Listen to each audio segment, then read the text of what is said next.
Roswell, New Mexico, is a town that really shouldn't be famous, but it is. What's a bigger story than proof of aliens and that we're not alone in the universe and have been visited and the government covered it up?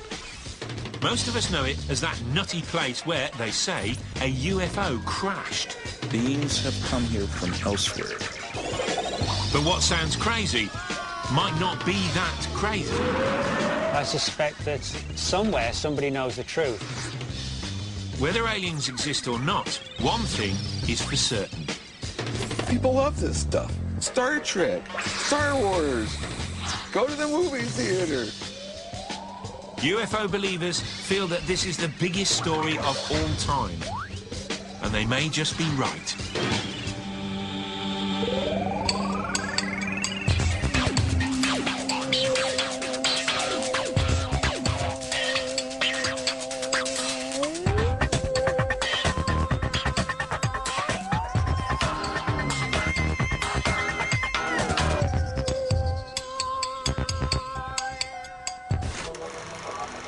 In July 1947, Roswell was a small, sleepy town surrounded by ranches and desert.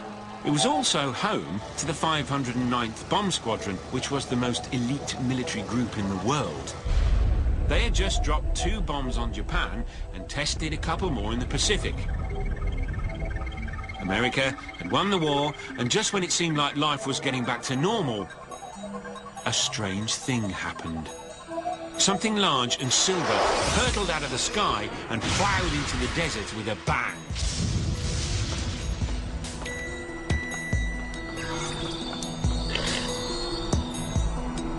A local rancher found the pieces of a, well, whatever it was, and reported it to the local airbase. The government took immediate interest, and for the first and only time in US history, issued a press release stating the crash of a flying disc. Naturally, news this big made headlines across the country. Headline edition, July 8, 1947, that a flying disc has been found. The biggest Who's It, What's It story of the year, flying saucer. But one day later, the initial press release was retracted, and a new one issued with a more down-to-earth explanation.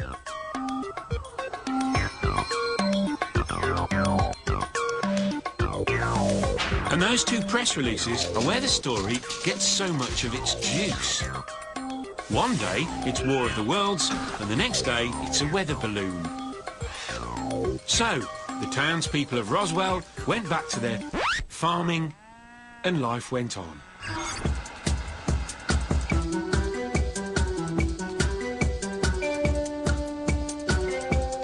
But of course, that was not the end of the story, and some people could not leave it alone. We would never have heard of Roswell, nor would it have appeared on our TV screens for that matter, if it wasn't for the chance meeting in 1978 of 2 men, Jesse Marcel, a retired military officer, and Stanton Friedman. By day, a mild-mannered physicist, but by night, the world's most famous ufologist.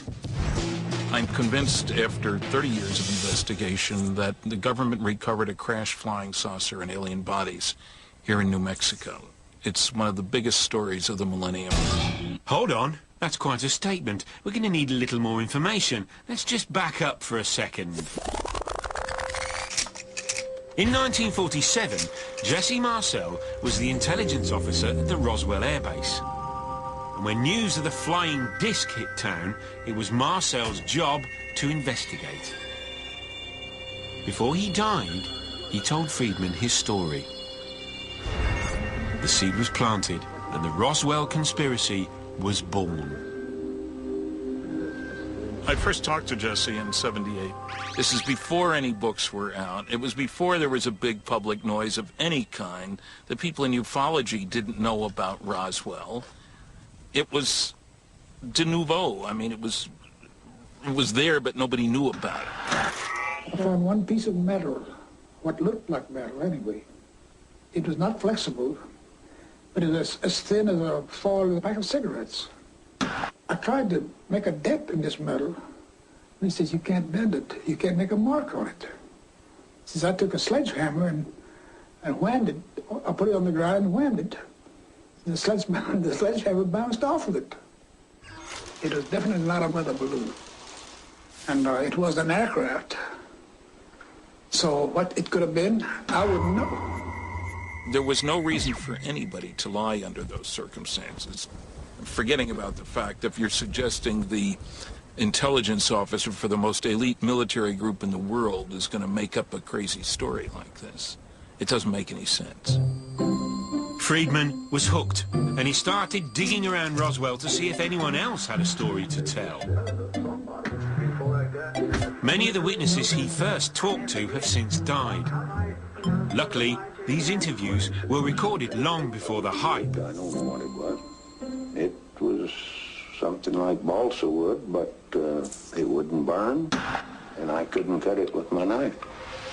There's a little piece of material, and you could crumple it up, let it out, and it would come out flat. And you could not crease it. So, Roswell was turning out to be rather interesting. Something strange had happened. The question is what and why Roswell?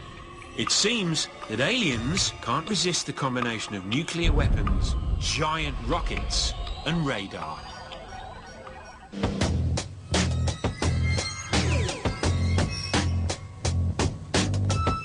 Something strange happened in Roswell, that much we do know. We also know that none of us would ever have heard of it if Stanton Friedman hadn't met Jesse Marcel. Marcel told Friedman about a crashed saucer in Roswell. Friedman started developing a theory. At the end of World War II, there were 3 signs to any visiting smart alien that soon these idiot Earthlings, this primitive society whose major activity was obviously tribal warfare, would be bothering them. The 3 signs were nuclear weapons, V-2 rockets, and powerful radar. Isn't it amazing that the only place on the entire planet in July 1947 where you could study all 3 of these technologies was southeastern New Mexico?